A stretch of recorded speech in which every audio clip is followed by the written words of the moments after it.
5-6 साल तक के थे, तब तक गोकुल में रहे। उसके बाद नंद बाबा, यशोदा मैया सभी वृंदावन आ गए और वृंदावन में भगवान ने करी रास लीला।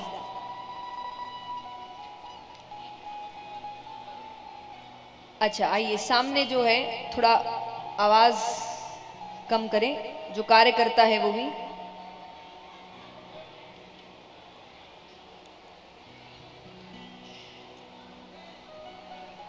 हाथों से बात करिए।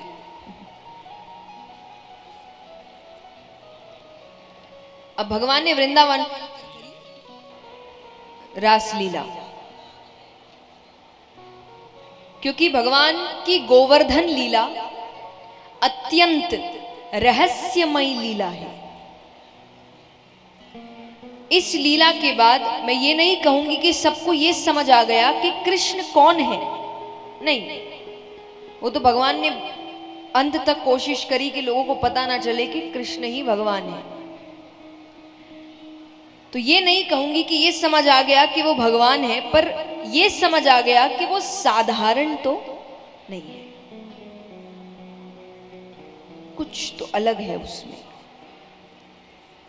और जब ईश्वरीय भाव आए, किसी को लेकर जब ऐसे भाव आ जाए ना कि ये व्यक्ति साधारण नहीं है, कुछ अंश है या कुछ कृपा है या कुछ तो है इसमें, तो मन में भगवत प्रेम जागता है, ईश्वरीय प्रेम जागता है, फिर वो सांसारिक प्रेम नहीं रह जाता।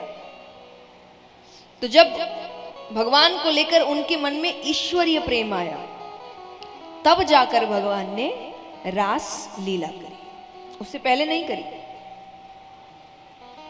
अब सुखदेव जी यहां पर रास लीला को बहुत संक्षेप में सुनाते हैं। क्यों? क्योंकि उनको पता था कलयुग के जो जीव हैं वो इस लीला को कभी समझ नहीं पाएंगे, वो इसमें काम देखेंगे। देखते ही है हम इस शब्द का प्रयोग कितने गलत वाक्यों में करते हैं, और हम ही कर रहे हैं। आप किसी और से क्या उम्मीद रखेंगे या शिकायत रखेंगे कि वो भगवान के बारे में ऐसा बोल रहे हैं, वो भगवान का मजाक बना रहे हैं। मैं हमेशा एक बात कहती हूं, मजाक कौन बना रहा है नहीं बना रहा है दूसरी बात है, हंस कौन रहा है, हंस कौन रहा है? हंस तो हम ही रहे हैं ना। हंसना बंद कर दीजिए, मजाक बनने बंद हो जाएंगे।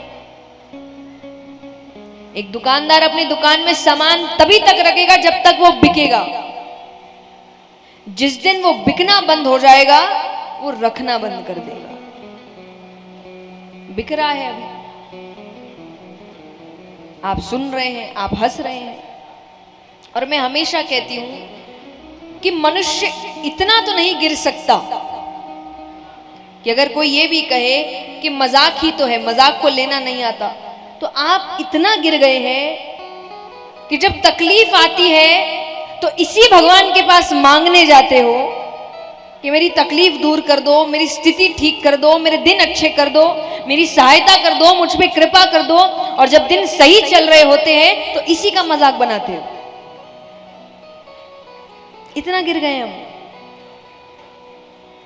प्रसंग खत्म हो गए हैं मजाक करने के लिए कि भगवान का मजाक बना रहे हैं। और मैं हमेशा कहती हूं, हमेशा बदलाव के लिए हिंसा करने की जरूरत नहीं है, हिस्सा मत बनिए। बदलाव ऐसे भी आ सकता है, ऐसी चीजों का हिस्सा बनना बंद कर दीजिए।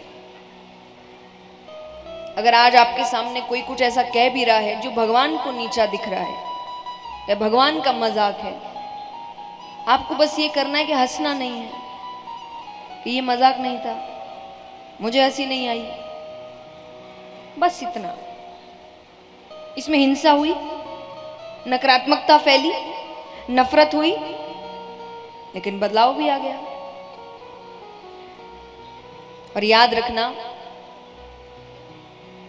आपके भगवान, आपका देश, आपका समाज, आपकी संस्कृति, इनकी इज्जत अगर आप नहीं करेंगे तो बाहर वाला तो कतई नहीं करेगा।